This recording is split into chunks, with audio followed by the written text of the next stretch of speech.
In a cozy suburban kitchen, 42-year-old Maggie Harlo wrestles with a dripping faucet that refuses to cooperate. Armed with her late husband's rusted toolbox, she's determined to prove she can fix her life, one pipe at a time. But when her arm gets stuck beneath the sink, panic sets in until the sound of the front door creaking open changes everything. The sound of dripping water echoed through the dimly lit kitchen, each drop a mocking reminder of Maggie Harlo's latest challenge. At 42, she had grown used to tackling life's problems alone. The sudden loss of her husband had left a gaping hole, one she was determined to fill with grit and independence. Her late husband's toolbox sat open beside her, a symbol of the life they had shared and the life she was now trying to navigate alone. Determined to fix the leaky faucet without calling for help, Maggie lay on her back, half hidden beneath the sink, fiddling with the rusted pipes. Her hands trembled slightly as she adjusted the wrench. And then, disaster struck. Her arm slipped into a tight gap between two pipes, wedged so firmly that every attempt to pull free only seemed to make it worse. Panic crept in as she realized she couldn't move. Maggie craned her neck to spot her phone on the counter. It was maddeningly close, the screen glowing with a new notification, yet completely out of reach. Beads of sweat formed on her brow as she weighed her options: scream for help and risk the embarrassment, or keep struggling and risk hurting herself. Then she heard a sound that made her freeze in place. The front door creaked open. Her heart pounded as footsteps echoed through the house. Was it a neighbor? A stranger? Maggie held her breath, helplessly stuck, as the footsteps grew closer. Maggie, the voice was familiar, warm and instantly reassuring. Relief washed over her as Caleb Larsson stepped into the kitchen, his tall frame silhouetted in the doorway. At 35, Caleb was the picture of quiet confidence, with a sturdy build and calloused hands that spoke of years spent as a carpenter. Caleb had been like family ever since her husband's passing, often stopping by to check in or lend a hand. But seeing him now, Maggie couldn't decide if she was relieved or mortified. "What in the world?" he asked, his lips twitching into a barely contained smile as he took in the sight of Maggie wedged under the sink. "Don't laugh," she warned, her voice sharp but tinged with embarrassment. Caleb crouched beside her, inspecting the situation with practiced ease. "I'm not laughing," he said, though the amused glint in his eyes betrayed him. "Let's get you out of here." As he worked to free her arm, their hands brushed, sending a jolt of awareness through Maggie. She tried to focus on the task at hand, but the warmth of his touch and his steady presence left her flustered. "There," Caleb said after a few careful tugs. "You're free." Maggie scrambled to sit up, rubbing her sore arm as Caleb offered her a hand. She hesitated before taking it, feeling an odd mix of gratitude and vulnerability. "Next time," Caleb said with a playful grin, "just call me. Plumbing's not supposed to be a solo adventure." His words lingered long after he left, leaving Maggie with a new question to wrestle. Was Caleb's presence in her life simply helpful or something more? That evening, Maggie couldn't shake the memory of Caleb kneeling beside her, his steady hands freeing her from her predicament. She chastised herself for dwelling on the moment. He was just being kind, nothing more. Still, the vulnerability she felt under his gaze lingered, stirring something unfamiliar. As she prepared for bed, the sound of a car pulling up outside caught her attention. Maggie peeked through the curtains, spotting Caleb stepping out, holding something in his hands. A knock followed, soft but purposeful. She opened the door to find Caleb standing there, a sheepish smile on his face. "I thought you could use this," he said, holding out a small jar of honey. "Honey?" Maggie asked, puzzled but touched. "It's from my uncle's farm. Helps with sore muscles, and maybe a bruised ego," he added with a teasing grin. Maggie laughed despite herself, taking the jar and thanking him. But as they stood there, a charged silence fell between them. She felt the weight of Caleb's gaze, his eyes filled with something deeper than mere kindness. It was disarming. "Good night, Maggie," he said softly, turning to leave. "Good night, Caleb," she replied, her voice barely above a whisper. As she closed the door, Maggie stared at the jar in her hands, her thoughts a jumble of confusion and curiosity. Why had Caleb come back? Was it just a friendly gesture or something more? She set the honey on the counter, unable to suppress a small smile. For the first time in a long while, she felt seen. That night, Maggie sat at her kitchen table, the jar of honey gleaming under the soft light. Her mind wandered back to the past year, how she had struggled to rebuild her life after her husband's death, clinging fiercely to her independence. But Caleb's presence had a way of unraveling her defenses, leaving her questioning whether independence meant isolation. She found herself replaying their interactions, from his teasing remarks to the warmth in his voice when he called her name. The connection they shared wasn't just about fixing faucets or jars of honey, it was deeper, unspoken, and impossible to ignore. But along with the warmth came fear. Maggie was terrified of letting someone in, of depending on someone again. The pain of loss was still too raw. The wounds barely healed. What if letting Caleb in only led to more heartbreak? Yet, even as she wrestled with her doubts, the thought of Caleb brought a strange comfort. His quiet strength, his easy kindness, she realized how much she had come to rely on him, even if she didn't want to admit it. As dawn broke, Maggie made a decision: she couldn't keep running from her feelings. But she also couldn't rush into anything she wasn't ready for. If Caleb was as patient and understanding as he seemed, maybe, just maybe, there was hope for something new. A few days later, Caleb returned, this time with no excuse of honey or a leaky faucet. He simply knocked on Maggie's door and asked if she wanted to go for a walk. Taken aback but unable to refuse, Maggie grabbed her jacket and followed him out into the crisp autumn air.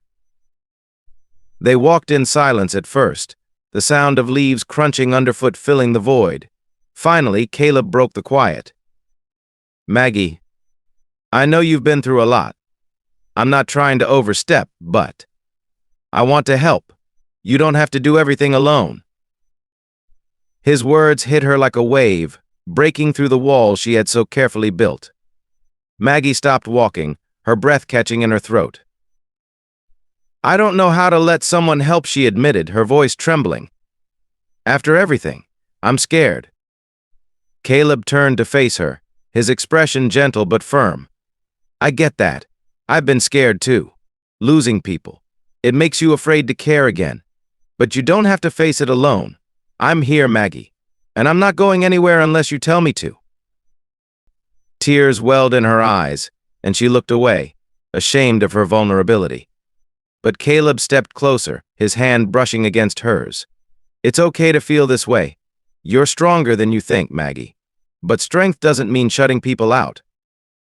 For the first time, Maggie allowed herself to believe his words. Maybe it was time to stop running, to stop hiding behind her grief. As they continued walking, side by side, a small spark of hope began to grow. Days turned into weeks, and Caleb became a constant presence in Maggie's life.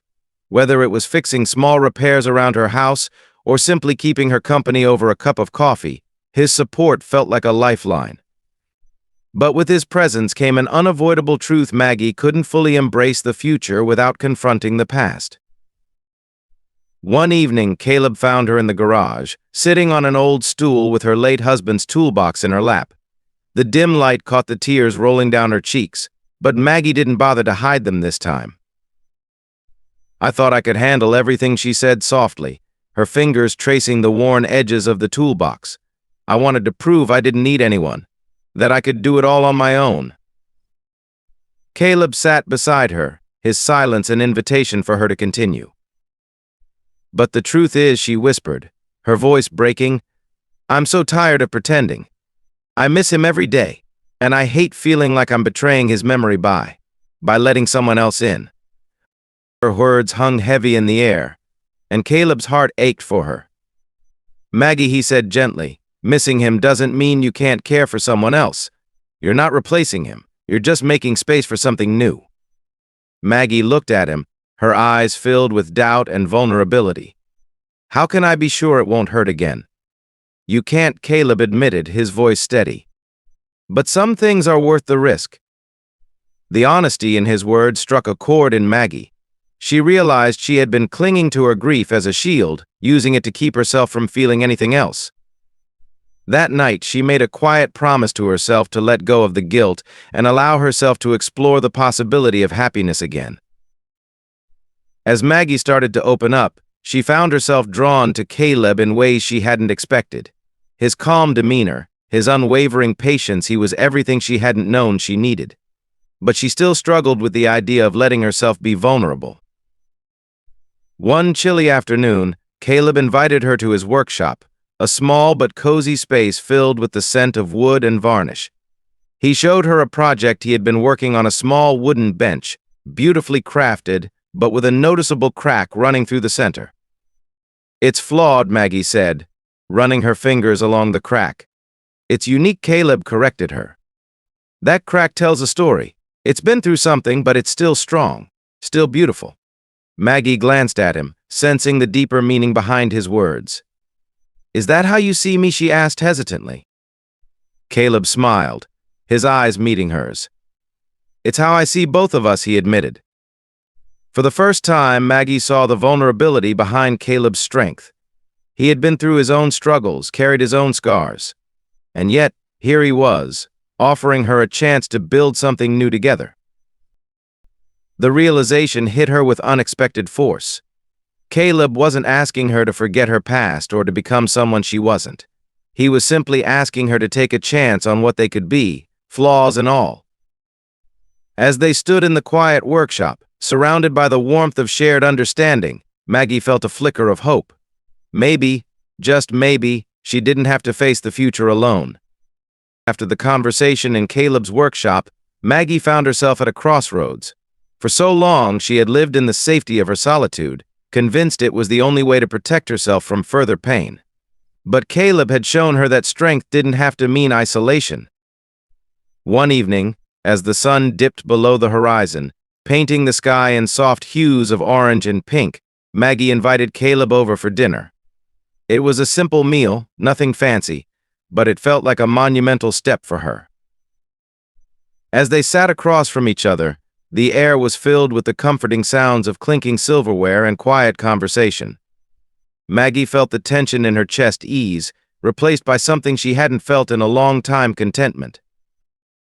After dinner, Caleb leaned back in his chair, a playful glint in his eyes. "You know," he teased, "you could have just called me to fix that faucet in the first place. Would have saved us both some trouble." Maggie laughed, the sound genuine and free. "Maybe I wanted to see if you'd come to my rescue," she replied, surprising herself with her boldness. Caleb's expression softened, and for a moment the room seemed to shrink, leaving only the two of them. "I'll always come," he said quietly. The sincerity in his voice brought tears to Maggie's eyes. She reached across the table, her hand finding his. It was a simple gesture, but it carried the weight of everything she couldn't yet put into words. For the first time, Maggie felt a glimmer of hope that she could let someone in without losing herself in the process. Caleb wasn't just a comforting presence, he was someone who saw her for who she truly was, scars and all. As their bond deepened, Maggie began to feel the weight of her insecurities creeping in. What if Caleb grew tired of her grief? What if she wasn't enough for him? These fears threatened to undo the progress she had made, and she found herself retreating, putting up walls again. One evening, Caleb noticed her withdrawal. He confronted her gently, his voice steady but filled with concern. "Maggie, I can see you pulling away. Talk to me. What's going on?" Maggie hesitated, her heart pounding. "I'm scared," she admitted finally. "Scared that if I let myself care for you, I'll lose you too. I don't know if I can go through that again." Caleb reached for her hand, his grip firm yet reassuring. "You don't have to do this alone, Maggie. I'm here and I'm not going anywhere, but I need you to meet me halfway." His words broke through her defenses, and for the first time, Maggie allowed herself to fully express the fears and doubts that had held her back. Caleb listened patiently, his understanding and compassion unwavering. In that moment, Maggie realized that trust wasn't about being fearless, it was about taking a leap despite the fear. With Caleb by her side, she felt ready to take that leap. Maggie and Caleb's relationship continued to grow, built on a foundation of honesty and mutual respect. The moments they shared, whether small or significant, began to fill the empty spaces in Maggie's heart. However, there was one last hurdle she needed to overcome, allowing herself to embrace the present without the shadow of the past looming over her. One crisp autumn morning, Caleb surprised Maggie with a trip to a nearby orchard. As they wandered among the rows of trees, their laughter blending with the rustling leaves, Maggie felt a sense of peace she hadn't experienced in years. As they sat together on a weathered wooden bench, Caleb handed her a small notebook. "What's this?" she asked, curious. "It's for you," Caleb said. "A place to write down your thoughts, your memories. Anything you want to hold on to or let go of." Maggie opened the notebook, her fingers trembling slightly. The first page contained a simple message in Caleb's handwriting: "The past shapes us, but it doesn't define us." Overwhelmed with emotion, Maggie leaned into Caleb's embrace. In that moment, she understood that moving forward didn't mean forgetting her late husband or the life they had built together. It meant honoring those memories while allowing herself to create new ones. As the seasons changed, so did Maggie. With Caleb by her side, she began to rebuild her life, piece by piece, learning to trust in the beauty of the present and the promise of the future. Maggie and Caleb's story is one of love, loss, and the courage to embrace new beginnings. It reminds us all that healing takes time and that opening our hearts again is never easy, but it's always worth it. Thank you for joining us on this emotional journey. If you enjoyed this story, please give it a thumbs up, share it with someone who might need a little inspiration, and don't forget to leave your thoughts in the comments below. Subscribe to the channel for more heartfelt stories like this, and we'll see you in the next video.